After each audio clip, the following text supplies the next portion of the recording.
بسم الله الرحمن الرحيم. ازيكم يا حبايب قلبي يا احسن واجمل متابعين في الدنيا؟ عاملين ايه؟ وحشتوني، يا رب دايما تكونوا بخير وفي احسن حال.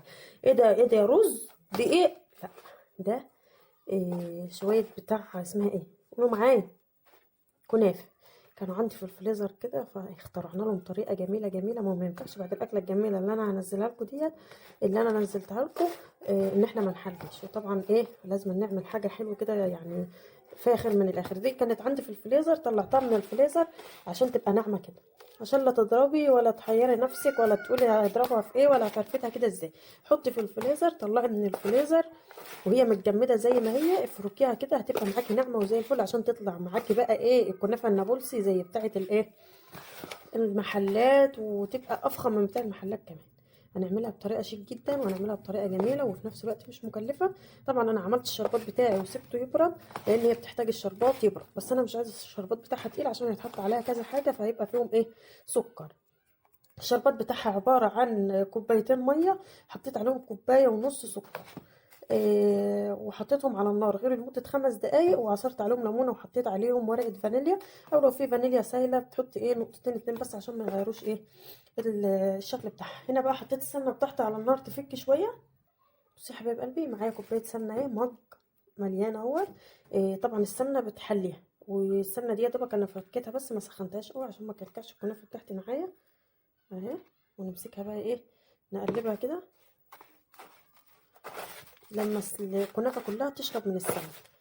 طيب لازمتها ايه ديت؟ لازمتها ان هي بتدي للكنافه بتاعتي طراوه كده وبتخليها جميله.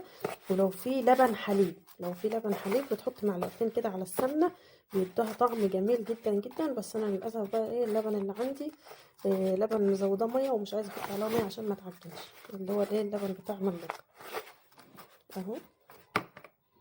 هنكمل بقى بقيه السمنه بتاعتي ونقلبها كلها في بعضها كده لما تظبط الدنيا.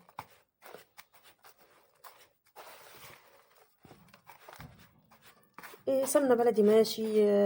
والله بقى لو معلقتين قشطة يا سلام يا سلام يا سلام. بس طبعا اللي ما عندوش بقرة أو جاموسة ما عندوش حاجات كتير أوي وناقصه حاجات كتير أوي. بس الحمد لله على اللي ربنا عطولنا رضا ونعمة من عنده. طبعا عندك ورقة زبدة يبقى ماشي، ما فيش مشكلة. ما عندكيش برضو ماشي، ما فيش أي مشكلة. كده بقت زي الفل. بصوا بقى يا حبايب قلبي، عندي هنا صينيه اهيت، حطيت فيها معلقه سمنه، وبالفرشه بتاعتي كده وايه، همسح ارضيه الصينيه كلها عشان بس ايه ما تتحرقش. وهنجيب ورقه الزبده بتاعتنا اهو. الصينيه بتاعتي اكبر صينيه في الطقم اللي هو المدور. المقاس يعتبر مقاس 24 تقريبا اهو. هنحط كده على قد الصينيه بالظبط ونقطع.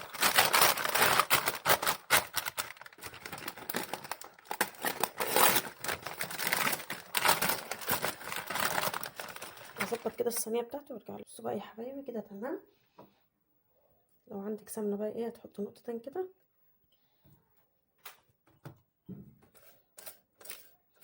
عشان برضو ايه، طبعا انت لما تحطيها في الفرن اصلا الكنافه هتطلع السمنه اللي فيها، فبالتالي هتظبط الدنيا معاكي اهو. حط الكنافه بتاعتي كلها في الصينيه. طبعا احنا مش هنعمل لها حشو في النص ولا حاجه.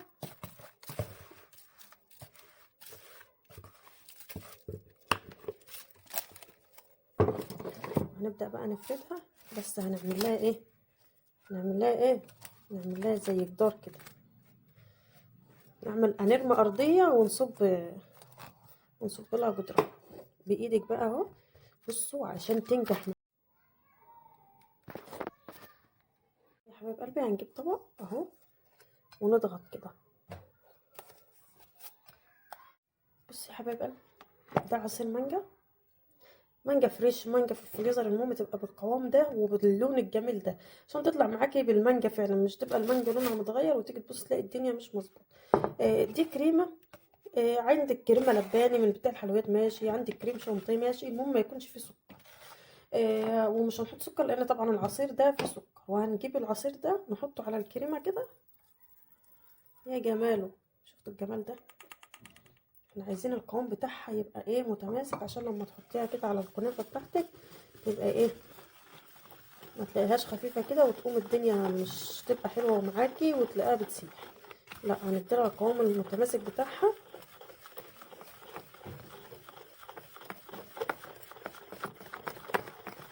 بمضرب الايد، بمضرب الكهرباء، الهاند بلندر. عندي ده وعندي ده، بس انا ايه حابه ان انا اعملها معاكم بده. الخطوه دي بتفرق معاكي جدا. الكريم شانتيه بيدي المانجا طعم جميل، وفي نفس الوقت المانجا بتدي للكريمه طعم جميل. مفيش، وعايز تعمليها بمانجا بس من غير اي حاجه، تقلي العصير جدا جدا جدا جدا، وتقومي حاطاه ايه على وش الكنافه بعد ما تبرد. كده القوام بتاعها بقى جميل. عندي شويه كمان كريم شانتيه احطهم عليها، هما انا لسه شاريه والله اهوت، لسه ما حطيت اي حاجه. احط كمان شويه عشان عايزاها تبقى جامده كده ايه، تمسك معايا بسرعه عشان هتتاكل على طول. انت بقى لو هتحطيها في التلاجة شويه مش محتاجه ان انت تتقلي اكتر من كده. يا سيدي يا سيدي يا سيدي على الجمال والحلاوه. ايه الجمال ده! خلاص عرفنا الطريقه. نص كوبايه كريم شانتيه معاها منجايه مضروبه في الخلاط، المنجايه عليها بالظبط نص كوبايه ميه، عليها نص كوبايه سكر، اضربي في الخلاط ضرب محترم. لو بقشرها زي ما انا عاملاها كده بقشرها، انا مخزناها قدامكم بقشرها، هتمسكي القشر بتاعها تصفيه، وبعد كده ايه تنزلي بيها على الكريم شانتيه. ولو عايزه تزودي بقى، لو طلع القوام بتاعها بقى تقيل عكس ما انا حطيت بقى كريم شانتيه، تحطي بقى شويه ايه، شويه ميه، بس يفضل ان الميه تكون سقعانه، او شويه لبن. اللبن بيخليها جميله جدا برضو، بيدي طعم المانجا بتبقى روعه.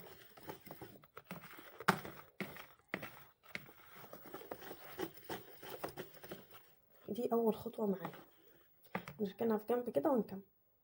بصي يا حبايب قلبي، انا عايزه تاخد اللون ده بس، المهم من عندي انها استوت. شوفوا بدليل انها استوت، الحروف بتاعتها سالت خالص متماسكه وزي الفل وزي العسل. طبعا هي ناشفه بس ساعه ما بتسقيها الشربات. طبعا مش اسمها الطشه دي كده،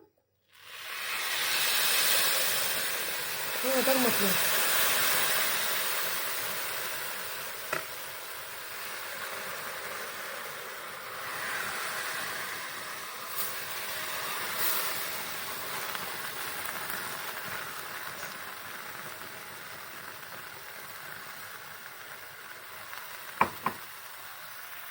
طبعا هي لسه ما خدتش الشربات الكفايه بتاعها.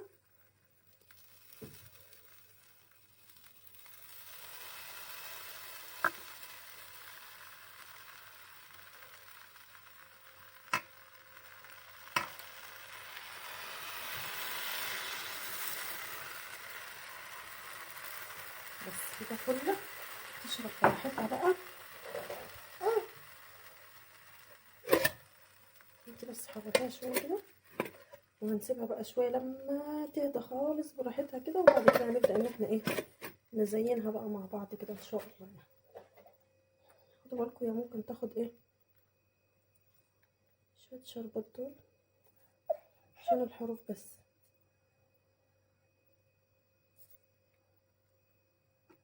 عايزه اقول لكم الريحه هنا، عشان طبعا شويه السمنه اللي فيها البلدي، عايزه اقول لكم الريحه دي جباره. هسيبها بقى شويه، قيمه نص ساعه بالظبط. طبعا هي كده الشربات سقعها، بس عشان برضو الكريمه انا عاملاها خفيفه، مش عايزاها تبقى تقيله قوي يعني، عشان طبعا انتوا عارفين ان احنا بقى يعني ايه، في ناس كده تعبانه، وفي ناس عامله دايت زي حالاتي، بس طبعا انا مش هاكل منها طبعا عشان مش هبوظ الدايت. فان شاء الله 10 دقايق بالظبط، وهبدا بقى ايه هقلبها على حاجه تانية، ونبدا تزويق فيها ان شاء الله. خليكم معايا وهتروحوا في أي مكان.